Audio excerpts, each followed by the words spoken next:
ආයුබෝවන් සුබ දවසක් සියලුම දෙනාට. මේ අවුරුද්දේ වෙලාවට වැස්ස වැටෙයිද?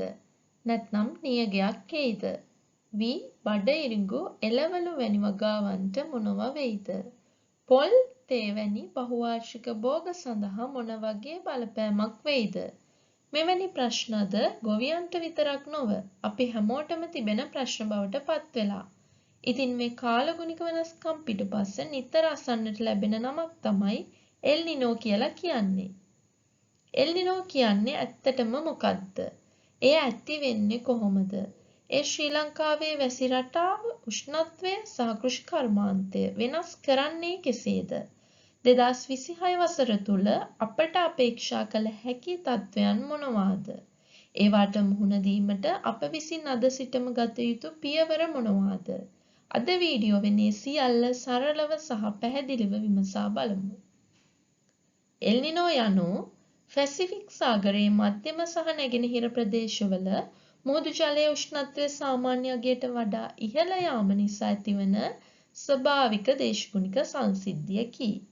මේ ශ්‍රී ලංකාවෙන් බොහෝ දුරක සිදු වුවද එහි බලපෑම ලෝකයේ බොහෝ රටවල මෙන්ම ශ්‍රී ලංකාවේද කාලගුණ රටාවන් වෙනස් කිරීමට හේතු වෙනවා. එල් නිනෝ කාලවලදී සමහර ප්‍රදේශවලට අධික වර්ෂාව ලැබෙන අතර තවත් ප්‍රදේශවල දිගු නියඟ, අධික උෂ්ණත්වය, ජල හිඟය, ගං වතුර සහ කුණාටු වැනි අන්තදේශගුණික තත්ත්වයන් ඇතිවිය හැකිය. ජාත්‍යන්තර දේශගුණික පුරෝගතන වලට අනුව 2026 වසරේ ජූනි සිට අගෝස්තු දක්වා කාලය තුල එල් නිනෝ තත්ත්වය වර්ධනය වීමේ ඉහළ සම්භාවිතාවක් පවතිනවා. එය සැප්තැම්බර් සිට නොවැම්බර් දක්වාද පැවතිය හැකි බව අපේක්ෂා කෙරෙනවා. මෙම තත්ත්වයේ හේතුවෙන් ශ්‍රී ලංකාවේ සාමාන්‍ය අගයට වඩා උෂ්ණත්වය ඉහළ යාම, දිගු වියලි කාල පරිච්ඡේද ඇතිවීම, ජලාශ සහ නිකුත් ජල මූලාශ්‍රවල ජල මට්ටම් පහළ යාම, සියලුම කෘෂි භෝගවල වර්ධනය සහ අස්වැන්න අඩුවීමෙන් ගොවීන්ගේ ආදායමට පවා හිතකර බලපෑම් ඇතිවීම ඉඩකඩක් පවතිනවා.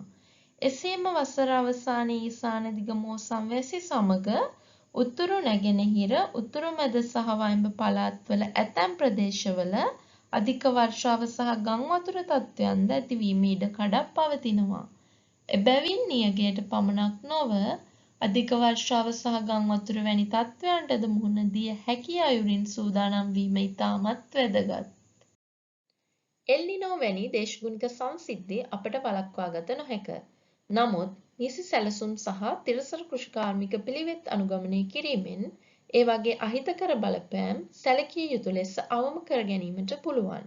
ඒ සඳහා ජලය කාර්යක්ෂමව භාවිතා කිරීම සහ සංරක්ෂණය කිරීම, පස ආරක්ෂා කිරීම, කාබනික ද්‍රව්‍ය භාවිතය වැඩි කිරීම, වසු නියදීම, වර්ෂා ජලය රැස් කිරීම සහ දේශගුණයට ඔරොත්තු දෙන තිරසර කෘෂිකාර්මික ක්‍රමවේද අනුගමනය කිරීම අනාගතයේදී අපගේ වගාවන් ශක්තිමත්ව පවත්වා ගැනීමට ඉතා වැදගත් වෙනවා. අද අපි ගන්නා නිවැරදි තීරණ හෙට දවසේ අපගේ අස්වැන්නත්, ගොවීන්ගේ ජීවනෝපායත්, පරිසරයත් සහ රටේ ආහාර සුරක්ෂිතතාවත් ආරක්ෂා කිරීමට දායක වනු ඇත.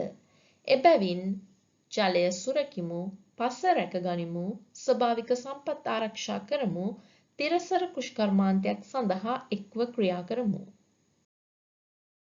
මෙම වීඩියෝව ඔබට ප්‍රයෝජනවත් වූවා නම් එය ඔබගේ මිතුරන් සහ කෘෂිකර්මාන්තයට සම්බන්ධ සියලු දෙනා සමග බෙදා ගන්න. හැප් ෆෝරම් YouTube නාලිකාවේ මෙවැනි තවත් දැනුවත් කිරීමේ වීඩියෝස් නැරඹීමට අපව සබ්ස්ක්‍රයිබ් කරන්න, වීඩියෝවට ලයික් කරන්න සහ ඔබගේ අදහස් කමෙන්ට් මගින් අප සමග බෙදා ගන්න. මෙවැනි වීඩියෝවකින් නැවතත් හමු වෙමු.